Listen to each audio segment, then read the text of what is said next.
Good afternoon, everyone. How is everybody? Well, Need I ask? Friday. No, there's more.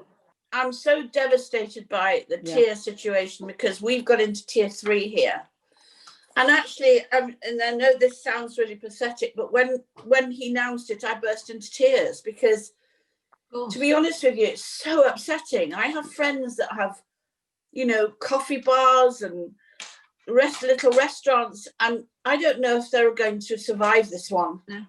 And what I don't understand is gyms are open, nail bars, hairdressers, you name it, everything is open apart from restaurants and bars. And they have spent thousands to be COVID safe, thousands on their restaurants, which they couldn't afford, distancing and everything and all the tables and the masks and the PPE. And yet, this is yet another knock. Now, I know this morning they are saying they're going to review it, but not till the 16th of December. You're so right. It's so devastating for so many people. And there's no clarity and no guidance. And all the time they say, look at the website, but still people are left adrift. And as you say, whole lives and businesses are going under. And it is absolutely appalling. I wonder, the thing that confuses me is why restaurants and bars, because it's obviously because people congregate around them afterwards. And that's the thing. So why can't they just say they're allowed to be open, but the streets must be to get rid of the people afterwards? I mean, I don't understand. Well, also what they could do is have a curfew. Do you know what I mean? Exactly. If we're going to go, that's what happened to Spain, because I have lots of friends who live in Spain, and there was a curfew, and it was policed, that curfew. And, but of course they got massive fines in Spain, €1,000 a shot if you were found in the, breaking the curfew. But to actually destroy, they know they're destroying people's businesses. They know they are. And it's been on this morning and they're saying, we are aware that people are going, but, it's also a very north-south divide again. Whereas I know people in London, that some people live in London, and the infection rate is very high. Where I am, there's no COVID at all in Lancashire. I'm talking about in the parts I'm in, not Manchester. I'm not in Manchester. So why couldn't they have divided it up? Now they probably will look at that, but meanwhile, people are going to lose their livelihoods. It's so desperate. People can't afford to eat. They're going to food banks, for God's sake. What world are we living in? I'm just so upset by it. I know. And it's so confusing. I mean, we're in tier 2 and I don't understand that either. Well, you can have a restaurant is exactly going back. A restaurant can be open. But now they're saying you can go into a restaurant, but you can't go in and have a snack or anything. You've got to have a substantial meal. What the hell does that mean? What is that? I know, it's insane. Yeah, what's a substantial meal to me may not be a substantial meal to you. Exactly. So how do you I can have a sandwich and that's a substantial meal to me. Soup and a sandwich, exactly. Yeah, but that's not allowed, you see. That's what's not allowed. You couldn't go to a garden centre and go and have an afternoon tea, for instance. The garden centres are open still. But their coffee shops aren't. The coffee shops aren't open. No. It's the endless powerlessness that we don't have the information. It's all confused. And we're supposed to all be fine or be happy or be... I mean, it's just insane. I know. And what we want is some proper guidance. We do. And do you know what? We were talking last week about dreams, weren't we? And how from lockdown, sleep patterns have been affected. And I mean, we're all suffering from that. And what's really interesting is the British Museum are actually logging people's dreams because people are having weird dreams, anything from tsunamis to egg sandwiches, perfectly formed egg sandwiches. Stop. Egg sandwiches, Dee, that's amazing. Wow. I know. So there's a website you can go to actually, so that you actually log your dream and you could go into the sort of annals of history forever because they want last night. So I'm going to tell you the dream I had last night. So I dreamt that Kira was married to George Clooney, right? Wow. But he got out of bed, and I said to her, oh, he looks much better than Mons, her husband. And then she said, but actually I'm going to leave him because I don't like him as much as Hugh Grant. And then I rang Sherry, and Sherry said, oh, darling, it must be so awful. And I said, I'm so upset because I don't know what to do because Kira's going to leave and she doesn't know if it's Hugh Grant and she doesn't know if it's this person. And I woke up and Sherry was going, I know how it feels because we're so worried about our children all the time. And I said, but, I know it's Hugh Grant and I just don't know what to do about it. And I'm worried about Mons. And that's it. And I woke up. But darling, I love that. that. That's brilliant. Can I say one thing? It was Thanksgiving yesterday, and I just want to say I'm giving thanks to being with you girls, because things that we can go from tears and into crazy dreams with George Clooney and Hugh Grant makes me survive talking as we do and being this, I was going to say crazy, but supportive. I'm going with supportive and caring is so wonderful. So I'm giving thanks for yesterday's Thanksgiving to you guys. Thank you so much. Thank you, darling. I am so exhausted with my dreams. Every night I do a Bushtucker trial. It's driving me insane. Last night was the water one, where you have to climb up that water and you have to put your thing on the star and you have to, that one they do at the end. They do it now, but they did it in the jungle. And every bloody time that this water came down, I lost my star, went right back to the beginning again. And everyone was going, come on, Sherry, you're letting everybody down. And I was crying and I was so exhausted when I woke up. I said, come on, Teddy, let's go for a walk. We've got now Halina Watts, who's coming in to talk to us all about showbiz, including Bushtucker Trials. Good Halina, segue, Harry. Where are you? Good segue. Hello. Hello. How are you? We talking about Bushtucker Trials, darling. But first of all, we want the other news. We want all the other news first. Okay, all the other news. We do. First. Okay, so something's very exciting. Matthew Perry has got engaged. The legendary Friends star. So that's some good news, isn't it? I'm so thrilled because you know what? He's been through a lot. Hasn't he? I know it's self-inflicted. I know the stories and everything, but he's been through a lot. And I absolutely love him. And I loved him in Friends. And I think he's been with this girl, I think, since 2018, hasn't he? Exactly, yes. Yeah. So I'm so thrilled for him. And she's 21 years younger. I know. Well, there's a change. There you go. Big departure. That never normally happens. I'm so surprised. Never. With movie stars. Never with movie stars. But I must tell you, I met Matt LeBlanc in a very strange way. Oh. Well, I went over to it. I was over at a friend of mine's house, and I was walking. She has quite a lot of land and a very American-looking house. And I was walking through her garden, and he was there. And doing what? Surreal. Weeding. Was he doing weeding? Was he the gardener? Well, no. Weeding. What happened was Lady Chaplin. They used her house as a location for the outside of the stuff that he was doing in England. And he'd arrived early. I didn't know there were location vans, but he arrived early and he'd just gone for a walk. And I was in the grounds walking my dog, and there he was. Oh. Debbie. Like that. Who's your favourite? Matthew Perry or Matt LeBlanc? Matt LeBlanc. Ross. Oh, Matthew David Perry. Schwimmer. I met David Schwimmer, and I have to tell you, I fell in love with him. He is the sweetest, most gorgeous man ever. He lives in the UK now, doesn't he, as well? Does he? Yes, I think he does. Yeah. He's married to an English girl. He's single. Oh, is he? I thought he was single. Oh, he's married. There you go. No, he's married, darling. Too late. He's single. He was married to an English girl. Yeah, he was married. Well, I love them all, and I'm not prepared to make a choice. I'll just take them all. Thank you. Yes. Same time.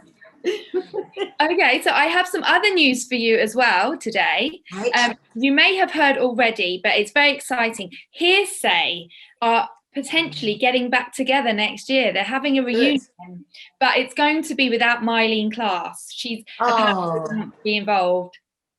What about Kim, though? What about Kim, Halina? Because she's very busy. She is very busy, but I think she is planning to be involved. I mean, her and Mylene did have quite a big feud back in the day. So I'm not sure if that could be one of the reasons why Mylene has decided not to do it. But Kim's very busy and she is expected to be involved. Oh, and I love Kim Marsh. I think she's absolutely. I loved her in the street. I love her on her new BBC show. She's fabulous, and she must be involved. Yeah. But maybe it won't take up that too much time. Maybe she can come in and out of the show or whatever. Yeah, exactly. And she was the one, wasn't she, who had the really good voice? She's fabulous. Yeah. She can do everything. I admire her too. And she's gorgeous as well. Damn it. Yeah. What a bitch. how? And now, darling, on to the most important thing, because Sherry has had terrible dreams. About what, Sherry? Tell her. Well, every night I'm doing a Bushtucker trial. Last night, the last night was the water one, which they won't be able to do this year. When they have to crawl up and put and hold on to a star. Yeah. That one at the end. They won't do it this year. And I kept falling back and everybody kept saying I was useless and I was crying, and they'd go, "Oh, for God's sake, shut up, Sherry." And I was like, "Oh, I'm trying." I was exhausted, absolutely exhausted. Can we come back to real life? What's really going on in the castle? Well, there's been lots of drama. They've been accused of fakery this week. Yes. Apparently, they've been showing the contestants the trials before they actually do them. Is that true? Apparently. And yeah, I mean, but the thing is, they are quite challenging and they don't really know what they're doing. So, maybe is that cheating? You know what I mean? You'd want to be prepared, wouldn't you? Exactly. So, but the funniest one I think is quite hilarious is that the police actually got called because some of the critters have been escaping, and they're saying that potentially some of these critters could be not British critters. And are they going to escape into the countryside and damage the countryside? Well, goodness. Exactly. ITV have released a statement saying these are British insects. Yes, because I was watching something, you see, and there was a lady from the wildlife thing, because you think, oh, that's a bit ridiculous. She said, look, where do you think Japanese knotweed came from? All these other things are just brought over by one person, and they go through the whole countryside. There's apparently that there was a ladybird that's been brought into this country that's wiping out all of our ladybirds.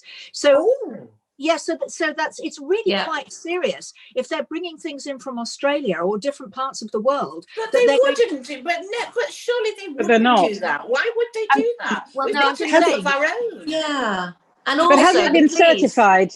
Has it been certified that indeed they are all British bugs that they're bringing in? They say that they're from England and the surrounding areas, but I think what maybe in Wales they have the problem with is that they feel that the bugs are not from that specific area in Wales. I don't think they should be using bugs anyway. I've never agreed with an eating trial because they'll kneel on the bugs. I hate it when they use snakes. Ooh. And there's thousands of bugs in there. They're bound to squash them. And then the awful thing is, they say at the very end, "Oh, don't worry about the bugs because they're going to be used for cattle feed." And then I think the poor bugs. I now feel sorry for the bugs. Yeah. Oh my God! What gets me, Halina, is they call in the police. What is it? Is it the insect police? I mean, what does the police know? Police. Exactly. Yeah. I know. I think these are environmentalists who are, I think fair enough they're concerned, but I don't think they have too much to be concerned about. But what people do have to be concerned about is who is going to win this year. Shane Ritchie, he's on the path to winning. A lot of people are loving him. But one person who was actually at the bottom of the leaderboard and is now at the top is Jessica Plummer, who is also a fellow. I like Jess. Wow, she's brilliant. Yeah.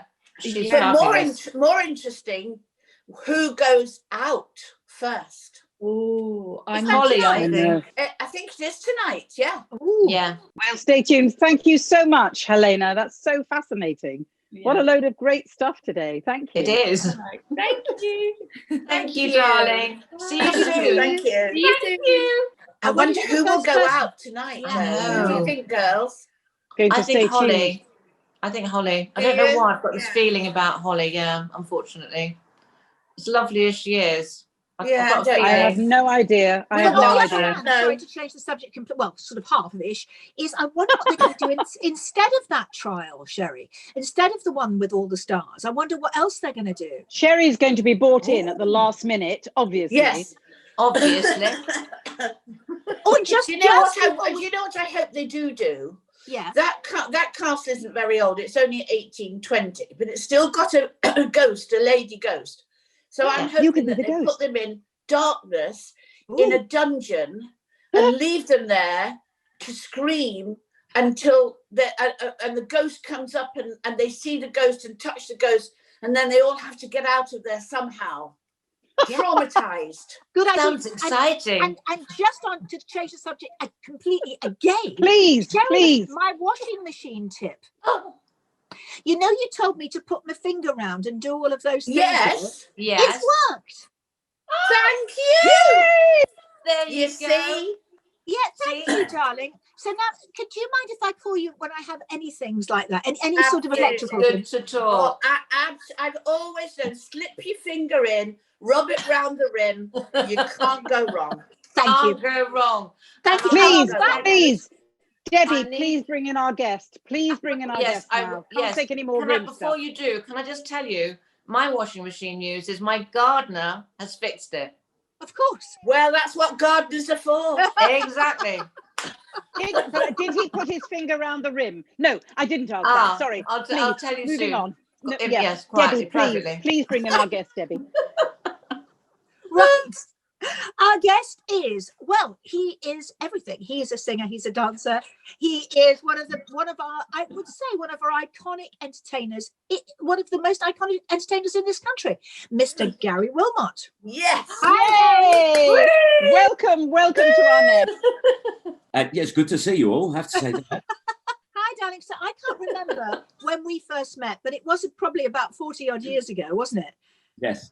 I thought you were 35, Debbie. Can you remember, Gary? Yes, we met 5 years before you were born. There we are. That's very good. At least you know how to treat a lady these days. Oh, yeah. Well, I have to, otherwise my mum would be spinning in her grave if I didn't. But no, it was a long time ago, in the days of social clubs and great variety on television.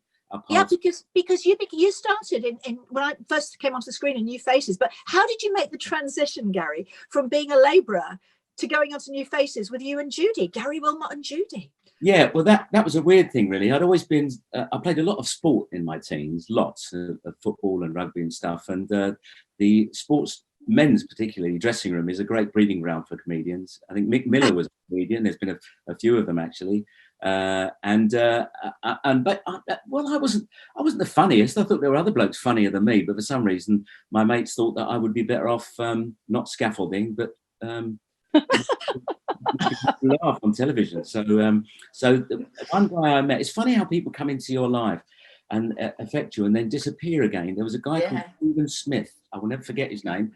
In 1976, we all went out to, all my mates, we all jacked our jobs in, and we went out to Benidorm. A lot of people go to Thailand. Yeah. Benidorm, yeah, I know. And we had a great summer there, working in bars and stuff and giving out leaflets on the beach for no money at all, virtually, in the days of the peseta. But I met a guy out there who's not from London. Well, he was from London, but I'd never met him before.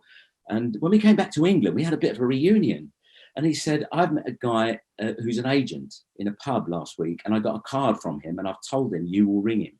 Now, I didn't know anything about getting up in front of crowds. I'd only ever tried to make my friends laugh. And anyway, I phoned him. He put me in contact with an impressionist called Alan Clive. I don't know if you remember Alan Clive, Debbie. No, I don't. Alan Clive was on Who Do You Do? He did a brilliant... Oh, you must have been with me years ago. I can't remember, but... Yeah, he was giving tuition to new performers. And so I went to him for a few times. Another one of his students was Judy. And he said, you two would be really good together. And it was great. For a couple of years we did the circuit, and we did a summer season down at Butlins in Bognor Regis, and then we kind of split. We went our separate ways. She had things she wanted to do, and I had things I wanted to do. And but by which time we'd been on New Faces, and it had really been great for us. Alan drilled us and drilled us and drilled us until the act was absolutely spot on and very, very slick. Everything considered, and they're kind of rules that I carry with me now. I go over things over and over and over and over again until I know them inside out. So that kind of information that Alan gave me all those years ago, and the experience is still with me now. Wow. Amazing. And actually, I was going to say to you about New Faces, because I was watching an interview you did, and you were talking about New Faces and talking about the talent shows that exist now.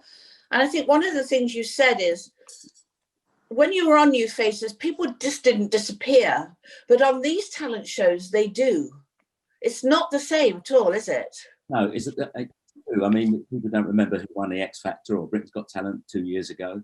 But I mean, I think that's to do with the way television is today, and indeed the structure of entertainment. Back then, it seemed that if you were a young, say, budding comedian or even a singer, whatever it was, there was a kind of a ladder you had to climb to get your own television series. So you would do all the clubs. Then maybe someone would spot you and put you on a sketch program, and then a couple of years later they would say, you know, would you like to do a show with other people? And before you know it, certainly in my case, I went through Copycats with Alan Stewart, Bobby Davern, and Jessica Martin, like that. And then the Saturday Gang with Halen Pace and Kate Robbins. And then the next thing was my own television series. So we did 2 of those. Special. And that's how it worked in those days. But the difference, of course, is that every week on New Faces, 18 million people saw you, whether you... Wow. Yeah. That's very different, isn't it? But, you know, the other thing I was going to say to you is, working men's clubs, you know, I mean, I often talk, Les Dennis and I often talk about those old days of the Russ Abbott show, and, you know, and he always used to say to me, but the working men's club is where we all, he's got a wonderful story when he said he was in a working men's club. I always say this, and he was standing on stage and he was dying a death. And the guy came up and put his arm around, he said, come off, love. He said, don't suffer anymore. Don't punish yourself. Get off. Because he said, I wouldn't leave because I had to be paid. But do you think, I know the working men's clubs have gone, but do you think it's because that was a training ground for so many comics? Is it a shame or is it not a shame? I think it's just was of the time. I mean, working men's clubs were, if you had 500 or 1,000 people working in a pit, then what they did is they amalgamated really, and they created a working men's club. So the beer was cheaper, you know, they knew the place inside, it was cheaper than going to pubs. So there were loads of them. But they imploded really because so many of them had entertainment, or cabaret as it was called then. They had it 7 nights a week and Sunday lunchtime. And you know, there's only so many ways you can hear someone sing My Way. That's so true. Can I ask you, darling, going back to your youth, tell me about your dad, your early years, when you started to be aware of showbiz, the work your father did, and everything else, and how that affected you. Well, a brief history of my dad would help. My father was one of those fortunates that came over on the Windrush in 1948. And very soon, he was a tailor's presser and a suitcase maker. And he it wasn't too long before he was asked to join a 4-part harmony group, a boy band, if you like. Yeah. I didn't call it that in those days. And they were quite successful. Vernon Nesbitt, it was he wasn't my real uncle, but I called him my uncle. He was the guy who organised it all. And he had very exacting standards. They were very slick. In fact, I worked with the Bachelors years ago, and they said, just after my dad's group, when they were more in the 60s, and they said we stole their bow because it was so slick. We stole it. What were they called, Gary? Extraordinary. They were called the Southlanders, and my dad was the bass voice who sang, I am a mole and I live in a pool. Yes. Brilliant. I remember Absolutely, that. that's absolutely iconic. So that was your dad. When did you become aware of it all, and did you understand that you wanted to do something similar? Well, my father sadly died in 1960, early 61, I think, and there was no one in my family or immediate community that was involved in show business, and I knew show business was more than the half an hour Des O'Connor gave us every week because of the little experience I'd had with my dad, and I was only 6 or 7 when he died. He was away a lot because in those days summer seasons were 6 months. Oh yeah. And they would do a tour of Germany, but all I remember him really is coming home and giving us a present. Oh. And you played a lot of sport, you said. Yeah, I did. I played rugby at school for the first 15 for the last 2 years of my schooling at Beaufoy Secondary Modern in South London. Brilliant, yeah. Weirdly enough, there's a strange irony here because my school was actually in the Lambeth Walk.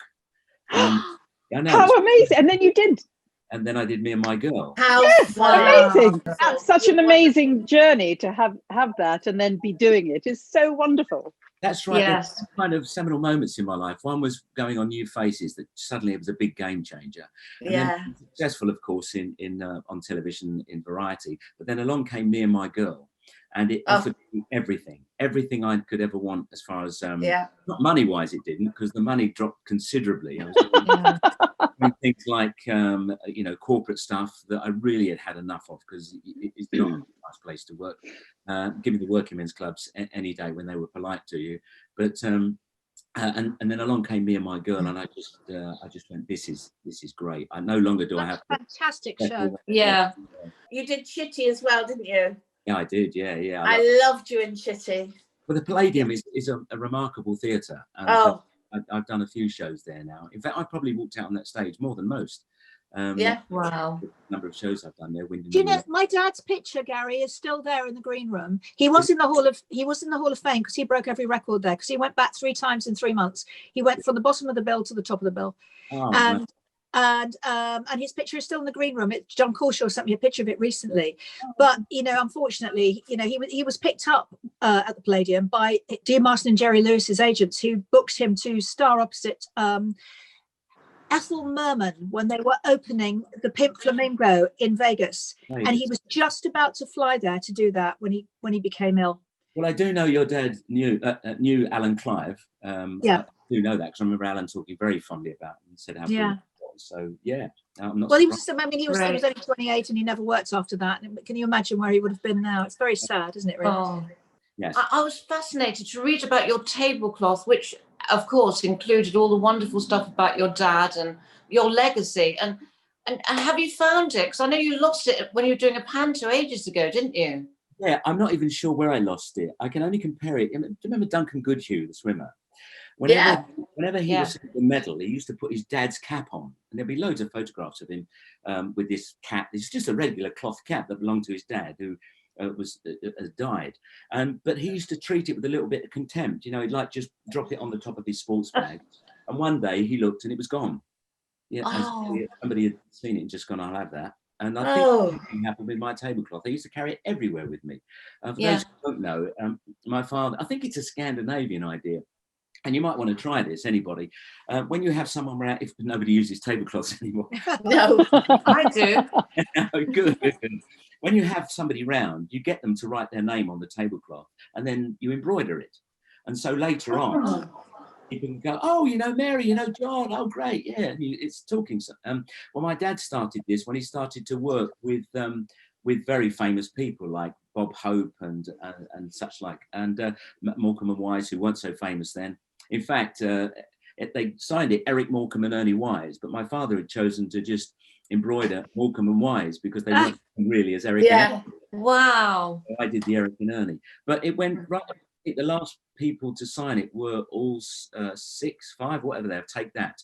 They were amazing. What a shame. And then did you just lose it somewhere en route, or what happened? I would only take it out. I'd only use it. It was always in my bag, my suit bag, and I would only use it if I was working with somebody, I felt it's down to me, who was worthy of the tablecloth, if you like. And I went to it one day. I don't know how many weeks, and it had gone by, and I went to it, and it just was gone. So. Anybody's got it, give it back to Gary. Give it back now. Gary, tell us what you're doing now. It's all very exciting, isn't it? Yeah, it is. I've just finished a movie for. A movie? Yeah, for NBC television. It's Matt from Glee, and he's playing the Grinch, and I'm playing. Oh wow! Fantastic. Who are you playing? I know, Grandpa the Grinch. I beg your pardon, Grandpa. I'm playing Grandpa. How is that possible? Lots of makeup, days. lots of prosthetics, I I presume. wanted to be the little girl, but they wouldn't have that. No. And so what? Yes, and tell us about the panto. That goes on television. I think it's going on Sky, and then it's going on NBC, or the other way around. I can't be. Brilliant. We'll watch. Great stuff. Before we went into lockdown, I was doing The Prince of Egypt, where I was playing Jethro, and I kind of had one fantastic song to sing, and was really sad. But we were lucky; we recorded the album that's just been nominated for a Grammy. Nominated, yeah, amazing. Wow, congratulations. About that, and now, of course, waiting. I start very soon pantomime rehearsal. I know, this is extraordinary. At the Palladium. Yeah, absolutely. Very fantastic. Which I did see last year, and it was absolutely fantastic. Who's in it? There's great night. There's diversity. There's the wonderful Nigel Havers, Paul Zerdin, Julian Clare. The four of us have been doing it for the last 3 years. We're kind of like the nucleus of it, and formed a little kind of crazy gang. How is it different this year? Well, because of COVID, the rules kind of putting on the show have kind of changed as we went on. They were hoping to put on a new show, and then a few months after that, they said, well, we can't design a new show now or build it because there's not enough time. So they could get the old costume out and do another story, like Cinderella or something. And then time got shorter and shorter and shorter, and people couldn't do all that. So they decided to do a kind of a mega mix of the last 4 years, all the very best bits of pantomime. So it will have even more of a variety. Yeah, it'd be very funny. Still got that panto essence, all the great routines. So yeah, I'm really looking forward to that. But unfortunately, we've only got 2 weeks rehearsal. And tell us about your special song, the Underground song, Gary. Well, Michael Harrison, producers, asked me to revive this song. It was one I did the first year in Dick Whittington. And at that time, I was travelling in and out to the London Palladium in Wind in the Willows. And every day I was thinking, what can I do Dick Whittington's about London. I'm in the middle of London. It's the Palladium in the middle of London. What can I do? And travelling in and out on the train, suddenly realised it might be an idea to create a song that has every London Underground station name in it. Brilliant. Wow. It is. I saw you. I don't know how you do it. Amazing. We're going to have a little burst of it now, darling. We are. We're going to play a little clip. But darling, thank you so much for coming in. We absolutely adore you, and we'd love you to come back. So Gary, will you sing us out with a little clip? Please. I'll sing. I'll do my best. Tell me when to stop. Okay. Oh. Hyde Park, Rainers Lane, King's Cross, St Pancras, Bankwood Lane, Angel, Aldgate East, Queensbury, Queensway, Queens Park, Green Park, Dagenham, Heathway, Dagenham East, Ruislip Manor, Mill Hill East, Moorgate, Moor Park, Putney Bridge, East Ham, West Ham, London Bridge, Uxbridge, Upney, Upton Park, Rodding Valley, Regent's Park, Shepherd's Bush Market, Shepherd's Bush, Kenton, Kilburn, Leighton, Loughton, Easton, Knightsbridge, Newbury Park, Kilburn Park, Woodford Wood, Green Leytonstone, Crockley, Borough, Camden Town, Ealing, Broadway, Clapham, Ridgely Central, Covent Garden, Lambeth North, Wilson Junction, Wilson Green, Tottenham Court Road, Tottenham Howe, Wembley Central, Stepney Green, Totteridge, Westham, Turnham Green, Southgate, North Wembley Park, Wembley Park, Wanstead, Watford, Westmoor Park, Harrow, Willstone, Oval, Oakwood, Hillingdon, Highgate, Holland Park, Smith Cottage, Stockport, Finsbury Park, Richmond, Redbridge, Rickmansworth, Piccadilly Circus, Ladbroke Road, Gootree, Cancel, Golden. Yeah, that's enough. Wow. How the hell do you remember that? That is absolutely extraordinary. Well, the very weird thing is that people used to shout more at the end of it, and I didn't have any more, of course. I'd done it. Since then, they've opened up called the Elizabeth line, the Lizzie line, as I like to call it. They've opened that up, so it's another 30 stations as a little longer. Oh, God. Oh, that is amazing. Fabulous. Thank you so much, Gary. Thank you, Gary. That's all right. My pleasure. Nice to see you all. Thank Nice you, darling. to see you. I can barely only remember the station I get on at. Oh, I don't know how he does it. I know. Wow. Oh, wow. That was Wow. amazing.